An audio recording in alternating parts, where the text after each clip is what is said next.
Hello, in this video I propose to you to approach the technique of quilting. We will see together the necessary material and the technique to adopt, as well as our different tips and many examples.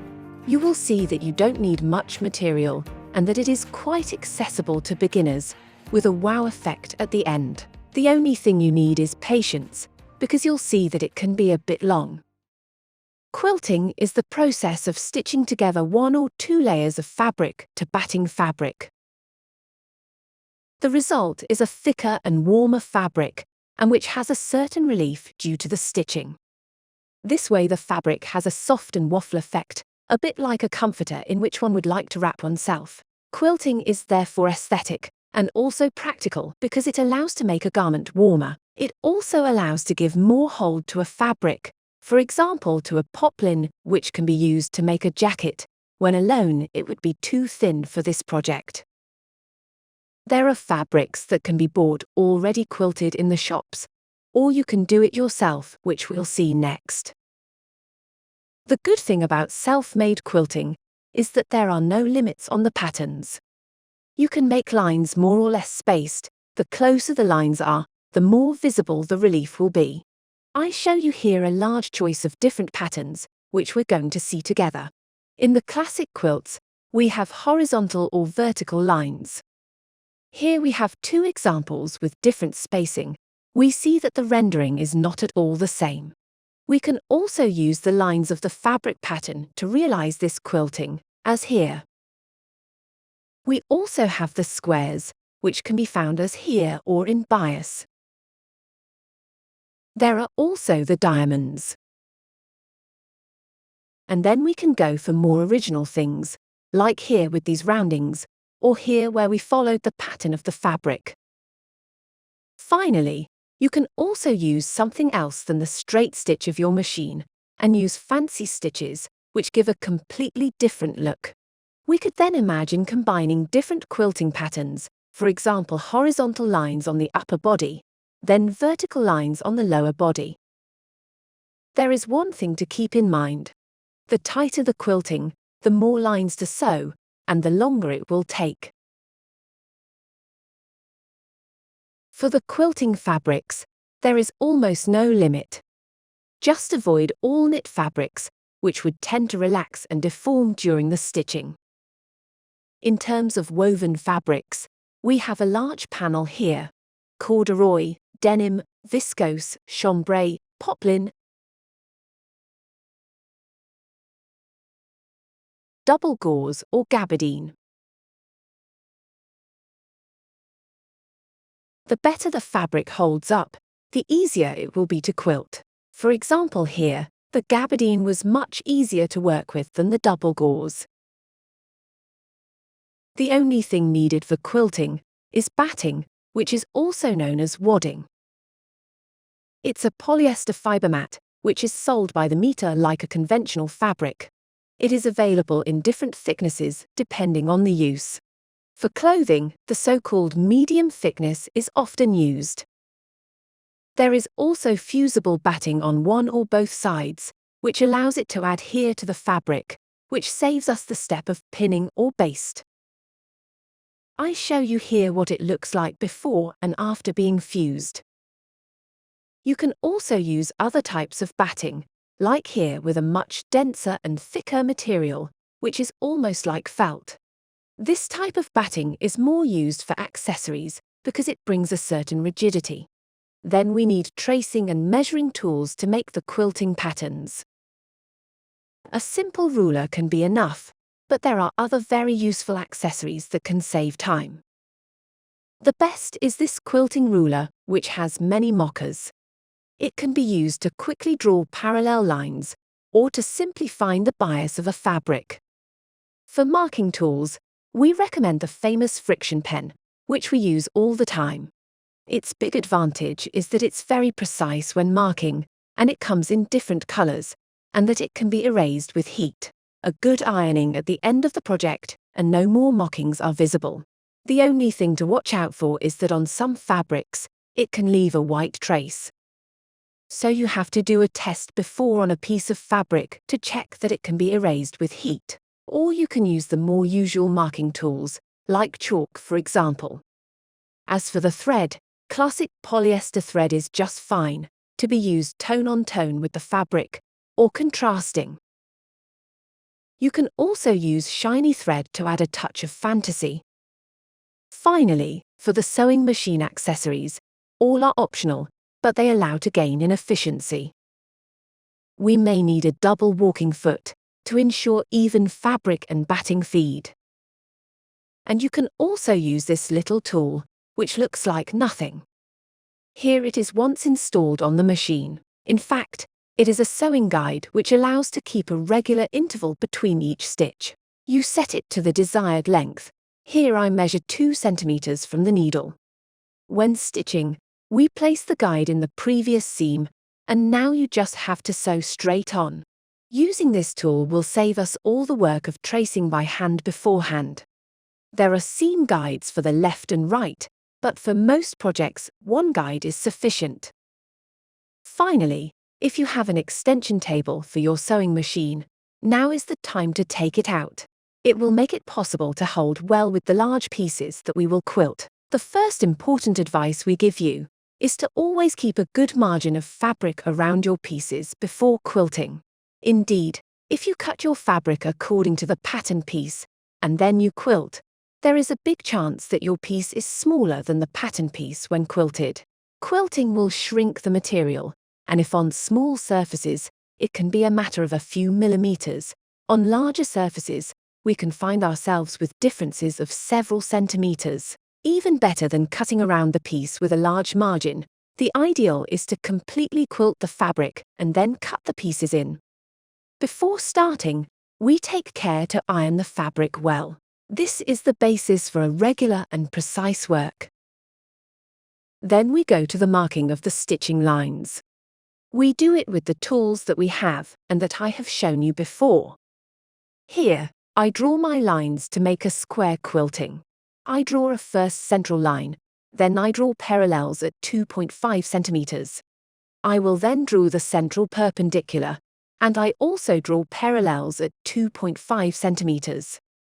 If I use the sewing guide of the machine, in this case I only draw the first center line of my pattern to make my first stitching, and then I don't need to trace any more.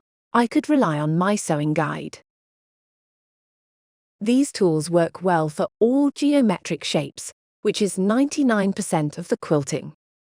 But, sometimes, we can create more original shapes, and in this case, the ruler is not very useful anymore. Here I show you how to do it. I have printed the pattern I want to make. To transfer it to the fabric, we'll simply use the carbon paper and the tracing wheel. We place the fabric right sides against the colored side of the carbon paper, and our pattern on top. We will then redraw the lines of the pattern with the tracing wheel, which will be transferred to the fabric with the carbon paper. Impossible to find our tracing wheel in the workshop, so I use a cutter with the blade retracted, but it's really not an academic way to do it. We could also imagine using a projector to project any pattern onto the fabric. Here is the transferred pattern. If the lines are not visible enough, do not hesitate to retrace them with a friction pen or chalk before starting to sew. You can choose to quilt only one layer of fabric with the batting. This is especially useful for lined garments. So the outside will be quilted, but not the inside, and we can stay on a traditional garment assembly with the outer fabric and the lining. We can also choose to quilt a layer of fabric on each side of the batting. This way, you get a fabric that is already lined. On the other hand, in this case, we can't follow a classical assembly of a garment without a fabric and lining, so we have to adapt the finishing. The easiest way is to use bias binding to hide the seam allowances or a simple overcast. I show you on these 2 jackets. Before stitching the quilting lines, you need to prepare what is called a mattress. This is actually the thickness of the fabric and batting that we are going to quilt. The mattress can be composed of a layer of fabric plus batting, or the batting sandwiched between 2 layers of fabric. Here I will show you with a single layer of fabric. You should not neglect this preparation step because it will allow for more precise stitching. The fabrics to be quilted have been well ironed beforehand. The fabric and batting are placed wrong sides together, and we flatten it so that there are no folds. We pin it everywhere. Either we stop here and go to the stitching, or we prefer to baste the layers together rather than leaving the pins. And finally, the last possibility, you can use an adhesive spray to temporarily glue the fabric and batting together. If you have some, that's great, but if you don't, I don't think it's worth investing. The pinning or the baste is enough. On this example, I chose to baste. I made big stitches all around and then inside. I think baste is the best solution. Of course, it takes a bit more time, but I find several advantages. First, it's impossible to forget a pin in the quilting, which can be dangerous, especially for baby sewing. Then, the mattress is flat, unlike the pins that form small bumps. During the stitching, you are never disturbed by a badly placed pin, and you can sew by the mile without having to stop to remove or replace a pin. Finally, the mattress is really secure, and I can handle it without fear of anything moving. Warning: I do not recommend stitching the mattress all around the edges with the machine. Indeed, this method gives a too rigid hold, and none of the layers can move. However, we have seen that quilting tends to shrink the material slightly. The risk of stitching all around is to end up with a fabric that pulls and wrinkles. Pinning or baste provides a softer hold, which allows the fabric to move back slightly if needed. We now move on to sewing. Here I will show you with the sewing guide. First of all, you will surely notice it. I didn't think to put the extension table on the sewing machine. I soon regretted it because I had to reposition my mattress regularly.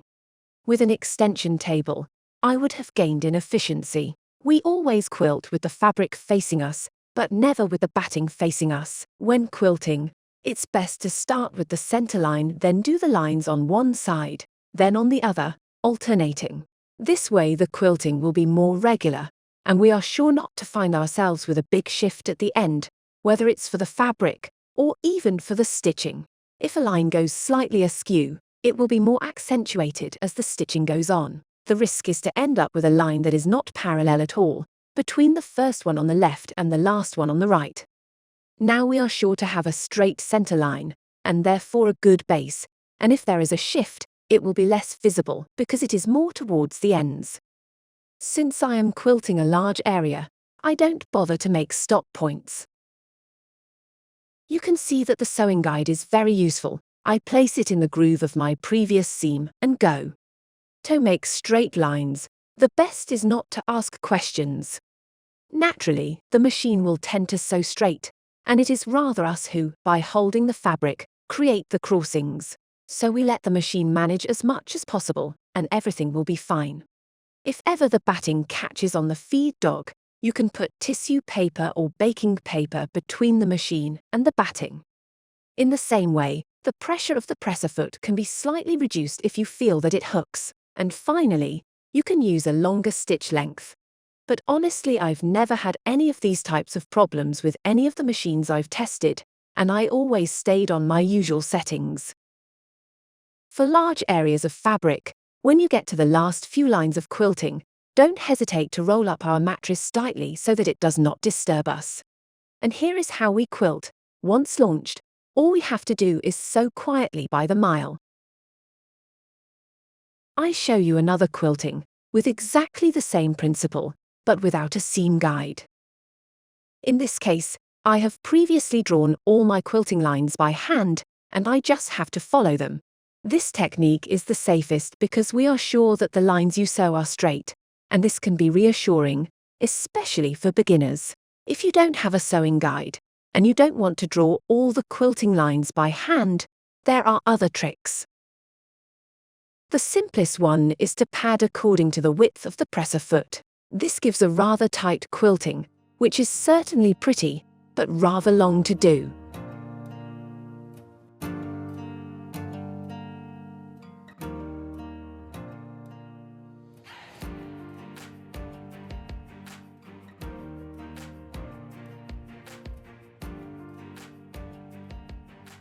You can also use masking tape, which you reposition after each seam, which allows to give a regular spacing.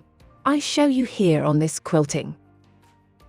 The disadvantage of this technique is that you are limited on the spacing because of the predefined masking tape widths.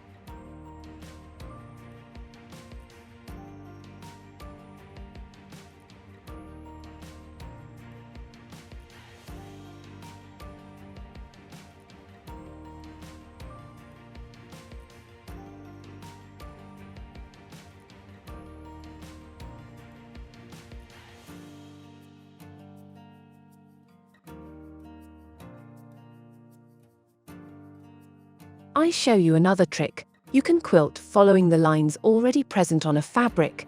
It's a real time saver. Here I have chosen a striped fabric, and I will stitch in each of the white stripes.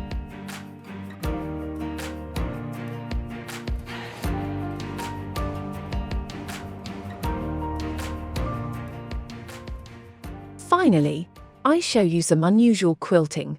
We're going to start with these roundings. This requires a little more practice in order to follow the rounding.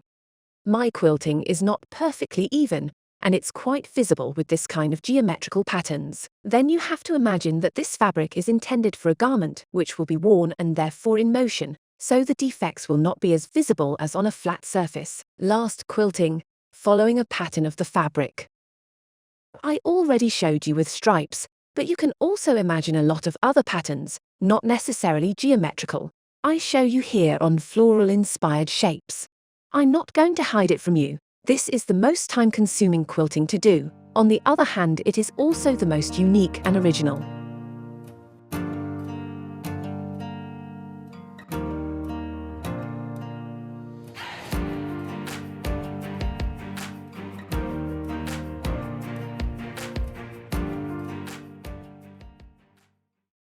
Here is my quilted rectangle. I can remove my base stitches. If you prefer to pin, you have to be really careful to remove all the pins. They sometimes tend to hide in the thickness of the batting. This is also the reason why we prefer to use pins with colored heads rather than flat-headed pins. We then move on to cutting the pieces. Here I'm going to cut the back of a vest in my rectangle. I advise you not to cut your piece at the fold. It would lack precision because of the thickness. So I mark my fold line with 2 pins, and I pin my paper pattern to the fabric. I cut all around. I personally like to use the rotary cutter. I just find that it lacks a bit of precision in the pronounced rounding, so I use my scissors in this case. I move my mirrored piece according to my fold line marked by my pins, and repeat the steps. I had taken a rectangle of fabric larger than my piece by several centimeters, and once quilted, I'm just at the right height. Really, don't hesitate to leave a good margin all around your piece before quilting it. You're always surprised how much the fabric can shrink. And here is the cut piece. It looks great right away. Now I just have to overlock the edges of my piece in order to block everything well and prevent my quilting lines from unraveling. And that's it. We've seen together how to make a quilting. This technique is really great because it opens up a huge field of possibilities. We can stay on a classic quilting, which is a sure value, or go for something more original. The best thing about self-quilting is that there are absolutely no limits to the fabrics or quilting patterns. We hope you found this video useful. It's your turn. See you soon at Quilting.